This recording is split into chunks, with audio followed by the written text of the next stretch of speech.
On veut quand même vivre dans l'égalité. Au moins, nous savons que l'égalité n'existe pas, mais au moins un semblant d'égalité serait la bienvenue et un semblant de respect, sans nécessairement imposer certaines histoires à certaines populations qui, essentiellement, ne l'acceptent pas de la sorte. Et ce n'est pas la première fois. Un sénateur américain a fait un commentaire très intéressant sur la politique internationale américaine, parlant du gouvernement Biden. Il s'est exprimé comme jamais dans le passé. En tout cas, je pense que venant d'un Américain, un sénateur, ce sont des sujets que l'on discute très souvent. Cette mentalité de vouloir s'imposer sur les gens, de vouloir imposer ses idéologies, ses concepts de vie, cette mentalité de dire on va travailler comme ça. Si vous travaillez comme ça, c'est-à-dire que c'est ça la démocratie. Si vous travaillez différemment de nous, vous n'êtes pas démocrate. Alors il faudrait venir vous apporter la démocratie. Et il a dit cette façon d'opérer, cette façon d'exister avec d'autres pays. Et puis la raison pour laquelle la Chine est en train de prendre le dessus dans beaucoup de pays. Contrairement aux Américains, les Chinois viennent avec des propositions, des constructions, des propositions de création et pas l'imposition. Suivant. Quelle différence? We have built a foreign policy of hectoring and moralizing and lecturing countries that don't want anything to do with it.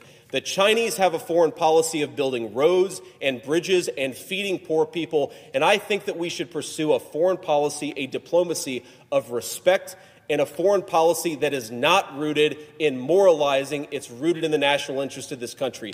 Because Ambassador Sullivan is at the lead of moralizing instead of pursuing America's national interest, I object. Yeah, well, I objected, and I think that it's important that we have a full debate in the Senate because we have a foreign policy right now, I hate to say it, from the Biden administration that's based on hectoring and moralizing, that's based on taking the most radical far-left ideas and basically building a moralizing foreign policy around that instead of trying to make a trade with people where they get something good and we get something good in return. It's a complete dereliction of duty. It's terrible for our foreign policy. And to your point, if you're in Ghana, what do you want? A lecture from a woke white woman in America, or do you want somebody to help you build hospitals, roads, and bridges? It's an easy answer, and the fact that we're sending so many diplomats to Africa and other places who can't answer the question the right way is really troubling, and we need to, at least in this country, have it. Et c'est ça, bravo, bravo monsieur sénateur J.D. Glass. Bravo, faudrait dire bravo parce que, voilà, je pense qu'il fallait que quelqu'un le dise. Si une personne non américaine le disait, ça paraît très bizarre. Et ça a beaucoup plus de sens, beaucoup plus de poids quand ça vient d'un Américain de souche. Oui, c'est ça. En tout cas, l'une des raisons pour lesquelles beaucoup de personnes se retirent un tout petit peu de cette présence américaine. C'est à cause de ce sentiment de paternalisme, ce sentiment condescendant où on a l'impression de dealer avec un papa ou un senior qui te dit comment vivre ta vie, qui te dit quand est-ce qu'il faut partir, qui te dit comment t'habiller, comment manger, qui te dit aussi comment il faut se marier. Et ça, c'est complètement incohérent, ok?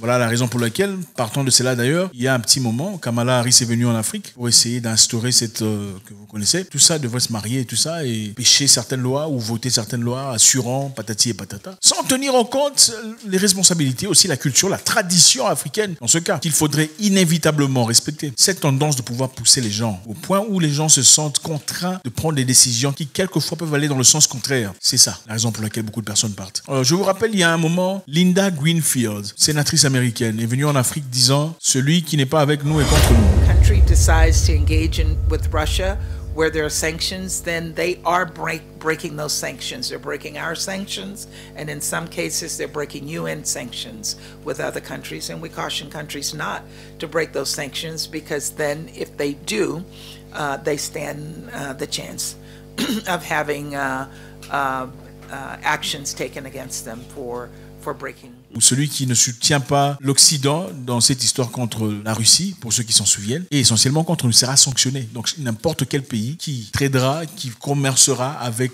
la Russie sera sanctionné. Et c'est cette façon d'exister qui dérange. Vous savez, même quand vous vivez dans votre vie, dans une classe, à l'école, quand il y a quelqu'un qui fait de la loi, ok, toi tu m'emmènes des beignets, toi tu m'emmènes ça, il ne faut pas t'habiller comme ça, il ne faut pas te mettre devant moi. À un moment donné, ça commence à fatiguer. Même si on ne se bat pas, même si on ne s'exprime pas ouvertement, à un certain moment, ça commence à... Voilà. On veut quand même vivre dans l'égalité. Au moins, nous savons que l'égalité n'existe pas, mais au moins un semblant d'égalité serait la bienvenue et un semblant de respect, sans nécessairement imposer certaines histoires à certaines populations qui, essentiellement, ne l'acceptent pas de la sorte. Et ce n'est pas la première fois. À maintes reprises, la grande population du monde s'est retrouvée dans des conditions où ils se sont sentis contre un mur. Le président président ougandais, par exemple, qui récemment s'est complètement retiré de la présence américaine, après qu'on lui ait mis la pression sur l'histoire des papa que vous connaissez. Il a fait du pushback, il est parti dans le sens contraire. Et il a dit non, cette histoire ne sera pas acceptée chez nous. Et ils sont partis au Parlement. On a voté une loi complètement contraire. Qu'est-ce qui s'est passé ensuite? Les États-Unis ont pris des dispositions par rapport à l'Ouganda, c'est-à-dire poser un système de visa beaucoup plus rigide. Le don que l'Amérique ou les États-Unis donnaient à l'Ouganda pour certaines histoires a été annulé parce que monsieur a voulu soutenir sa tradition et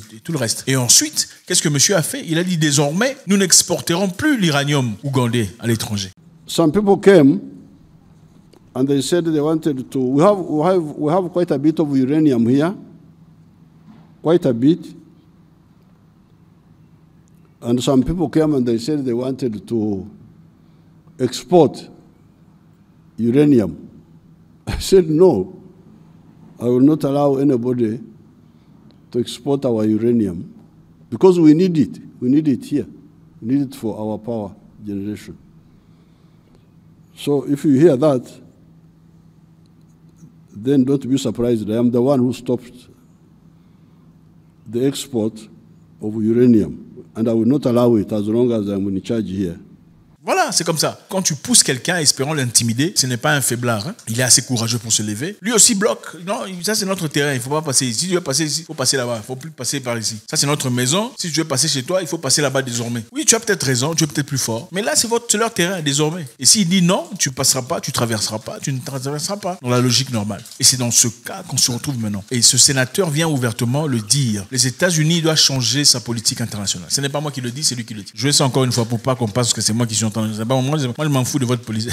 C'est lui qui vient de le dire. Donc, cette politique internationale de gentillesse, de sympathie, d'accord, de compréhension, serait la politique internationale qui emmènera des gens à se regrouper autour d'un pays. C'est ce que la Chine fait, miraculeusement très bien. Politique de construction de routes. La Chine a offert à l'Union africaine sa plateforme, bien que cette dernière plateforme était truffée d'éléments d'espionnage, on le sait. Oui, la Chine a construit cette grande maison de l'Union africaine où se réunissent tous les pays africains. Je ne sais pas pourquoi les pays africains ne peuvent pas mettre de l'argent ensemble pour construire leur propre histoire. Mentalité des mendiants. La Chine a construit cette histoire. On a planté tellement d'histoires, des caméras, des virus dans le serveur et tous les éléments, des micros dans les couloirs et tout ce qui se passait dedans pendant que les Africains se réunissaient pour discuter des situations en Afrique, de leurs projets d'avenir, en présence d'aucune personne étrangère. Qu'est-ce qui se passait la nuit? Les données qui étaient rassemblées dans l'ordinateur général ou serveur de l'Union africaine partaient jusqu'en Chine. Ça se transférait automatiquement en Chine chaque soir. C'était un hacking de haut grade. On vous offre une maison, on vous offre votre plateforme, on vous offre le bâtiment, mais on met des histoires à l'intérieur. Pourquoi les Africains ne peuvent pas mettre leur propre argent pour... Enfin bref, entre parenthèses. À part cela, la Chine est là à construire des rails, chemin de fer. On l'a fait au Kenya, ils sont dans des bonnes conditions. On l'a fait en Éthiopie, ils sont en train de faire ça au Nigeria. La Chine a construit beaucoup de routes en Afrique. Ce n'est pas gratuit, certes, mais la façon de venir, la façon de s'exprimer aux gens, la façon... Je ne suis pas en train de faire la promotion de la Chine. Nous sommes en train de faire une comparaison. Contrairement à vous faites ça, sinon vous serez sanctionné. Faites ça, sinon on va bloquer vos banques. Vous faites ça, sinon vos transactions ne vont pas passer. Qu'est-ce qui se passe à la fin? Quand les gens vivent comme ça, par la peur, chaque jour, ils cherchent un moyen alternatif. C'est comme si tu disais à une personne, si tu ouvres ta bouche, je te chasse de ma maison. Une personne qui vit chez toi. Si tu manges trop, je te chasse de ma maison. Si tu ne viens pas à temps, je te chasse de ma maison. Si tu pries trop fort, je te chasse de ma maison. Finalement, qu'est-ce qu'il ferait? Il va trouver un moyen alternatif avant que tu ne le chasses. Il sera déjà préparé à aller ailleurs. C'est exactement ce qui s'est passé avec la Russie, avec la Chine, avec les autres dans leurs moyens de transaction. Parce qu'à chaque fois qu'il y a un petit souci, on disait, on va te bloquer de SWIFT. SWIFT, c'est le mécanisme qui permet à ce que vous fassiez des transferts internationaux de banque à banque, d'un pays à un autre. C'est à travers le système SWIFT. Sans le système SWIFT, tu serais incapable d'envoyer de l'argent à ton pote qui est dans l'autre ville. Il faudrait, dans ce cas, aller physiquement avec l'argent lui déposer. Tu ne peux pas faire ça par ordinateur ou par téléphone. Donc, chaque pays qui s'opposait ou qui avait une idéologie un peu différente, on dit, bon, désormais, on va te bloquer de SWIFT. Voilà pourquoi la Russie et la Chine et les autres ont développé leur propre façon d'opérer et de faire des transactions internationales parce qu'ils sont soumis à une politique internationale qui n'est pas tout à fait juste. Alors, ce sénateur dit, si l'Amérique, les États-Unis veut être accueillis par d'autres pays dans la positivité, elle doit essentiellement changer cette politique de Biden. God bless.